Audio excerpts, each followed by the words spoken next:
Today, students in America have gateways to more occupational possibilities and opportunities than ever before.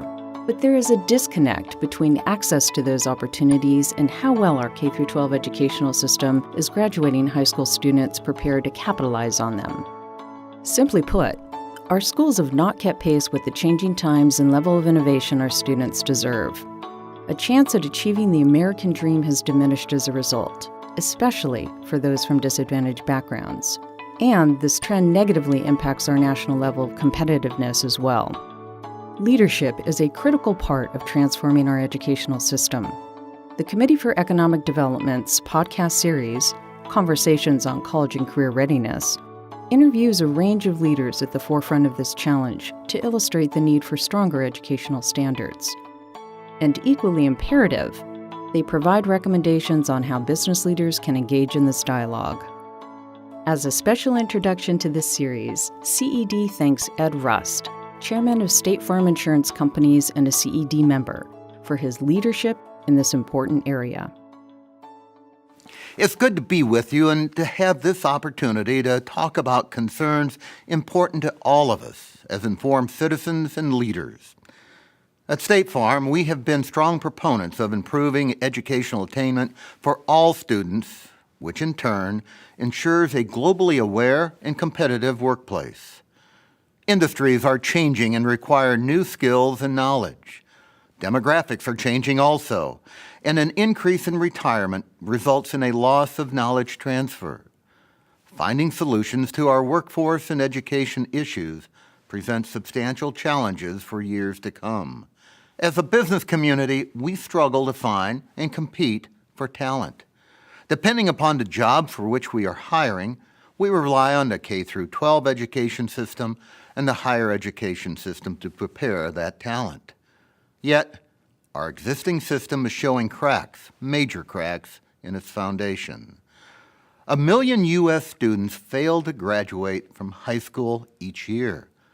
Many who do graduate from high school and go off to college need remediation, setting them back from day one. More than 50% of students entering two-year colleges and nearly 20% of those entering a four-year university are placed in remedial classes. At the same time, attending a 2- or 4-year program does not guarantee successful completion. Only 31% of students at a 2-year institution earn a degree or certificate in 3 years. And only 59% of students at a 4-year institution finish in 6 years. It has become so much of a problem that companies spend approximately $3 billion annually to improve the literacy skills of entry-level workers. If workers are not qualified for jobs, they will not be able to attain a higher standard of living. If companies do not have qualified talent, they will not be able to be competitive in the marketplace of today, let alone tomorrow. The 21st century workplace is changing in a very dramatic way, directly impacting employment opportunities and success for every American citizen. The world is now catching up and in many cases surpassing America with its rapidly growing youth populations. America's economic success depends on an education system that can keep pace with the escalating demands for higher, broader skills. In comparison to its global peers, the United States is far behind in education. When evaluated by the Program for International Student Assessment in the most recent year for which there is data, that being 2012, the United States ranked among 15-year-olds 26th for math, 21st for science, and 17th for reading among 34 industrialized nations. The future of America's education and training systems must be built on a strong interactive partnership between business and education. Employers and educators need to take responsibilities for establishing a new system for communicating the continual changes in academic, technical, social, and applied skills of the workplace, and applying that to education and training providers on a recurring, real-time basis. Employers must continue to address the skills gap of the entering and current workforce by identifying micro-academic and skills certifications. To be effective, employers must communicate directly with education and training providers to ensure that these micro-competencies are built into traditional degree and certification programs. Employers must work with educators to recognize and support the changing delivery of education.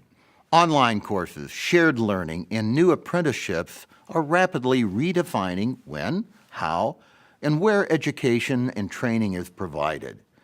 Employers need to work with K through 12 and higher education to provide for applied learning opportunities, internships, and mentors. Employers demand such experience in new hires and expect them to be contained in the degrees and certifications of the future. Employers must work with post-secondary educators to build formal, recognized programs that ensure students, educators, policymakers, and parents have curricular and credentials that are valued and recognized by employers. And employers must align their hiring practices with the standards they expect of educators. As education and training providers respond to the needs of employers, job applicants must be assured that those standards and credentials will be respected by employers.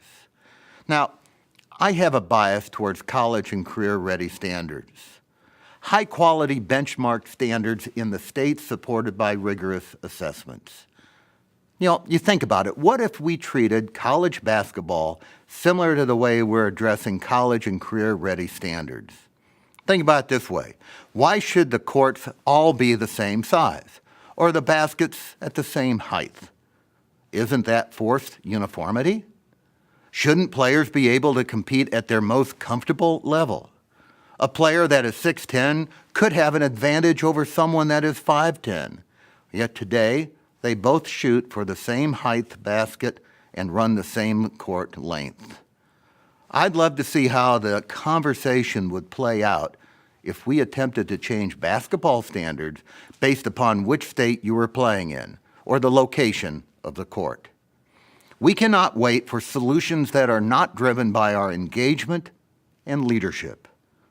Through partnerships, we can define the outcome we need and assist in designing the structures and systems that will assure that all American citizens have meaningful educational opportunities leading to a job and an entry point to the middle class. We need to support state and local policymakers in their efforts to implement new standards and to continue to speak out publicly on why we support these standards. I am encouraged by what we have been able to accomplish thus far. But while our education systems continue to improve, simply providing more of the same education will not ensure Americans are prepared for the continually escalating expectations of tomorrow's workplace. I am confident in our nation's future, but we still have to work to fully engage the American public around these topics and to move them from conversation to understanding, solutions, and action. Our collective voice as leaders and citizens aligned with a commitment to improving a well-entrenched system that no longer meets this country's needs will create growth and opportunities not just today, but for generations to come. Thank you for your time. Listen to Conversations on College and Career Readiness at ced.org/ed podcasts and get involved.